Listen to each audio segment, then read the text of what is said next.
common point of view about education is that we see it as something that can't possibly be bad, harmful, or wrong. We see it as a very good thing, and you've probably been encouraged to get one and to get a good one. The problem is, just as all other branches of life often turn out to be something different compared to what was expected, and just as all other areas of life have certain qualities that we rarely hear about in public, the same goes for education, ladies and gentlemen. It really shouldn't be surprising because we live in a world that is wrong on many levels, and it can't be possible for one level to just stand out and be completely free of anything remotely bad or free of any injustice. Actually, if it claims to be, run the other way. Okay, because learning happens in a group and people can be strange, as we know, going to school sometimes becomes more about survival than studying. And you can never predict just how bad or how good it'll be. That's the hard part. Also, students' health and lifestyle often is far from what it should be. There's inadequate sleep,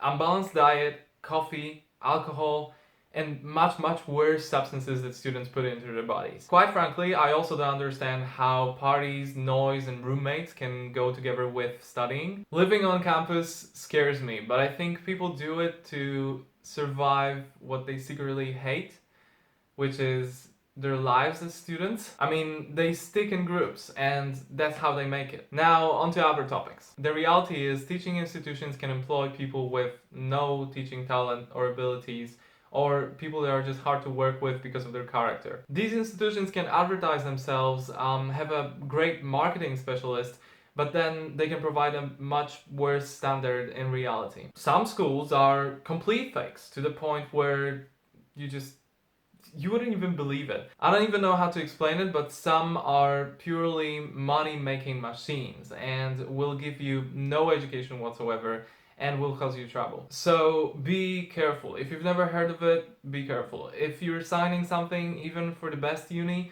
take it home and read it first. Don't look at quality assurances, ratings, accreditations, it doesn't matter. It's just a mirage for your eyes, I swear. Then there are the drawbacks that occur because of the form of the educational system itself. You can study for however long you like and still end up graduating and not remembering a thing. It is true that your mind will be shaped differently, but I don't know if that's always a good thing. And here we get to my next point, most popular majors. I think it's business, management, marketing, finance that people like to go for now.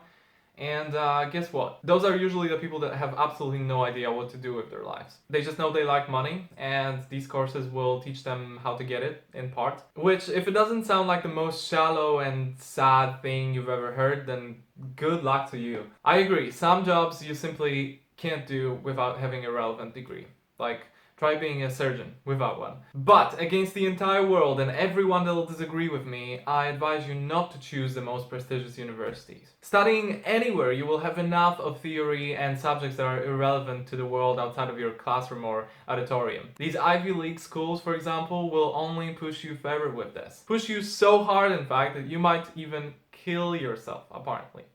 I'm not joking, like, research news and read statistics. In fact, I will link a couple of articles that I stumbled upon in the description of this video. One last thing to add is that universities often won't prepare you for work, even if they promise to. What everyone needs to understand, I think, is that in our world, schools aren't very well connected to the market. If you're a good student, they often become your life for a certain period of time, and it seems like every result you get counts. But it's only while you're there, at the school or at the university. It doesn't count afterwards. Because afterwards you only put BA or MA and blah blah blah on your CV, and that's it. That's the end of the story, end of fairy tale. You never show up at the university again, university never reaches out to you again, and no one cares what happens to you. Actually, the no one cares about you feeling is often experienced from the very beginning of your studies, because university is a large place. It's got lots of students. To sum it up, I'll try to convert this random talk into some useful advice. A, please stay away from the most prestigious universities. And that's coming from personal experience, and please trust me on that. B, choose a career that you're comfortable with for the rest of your life. And remember, you have only one,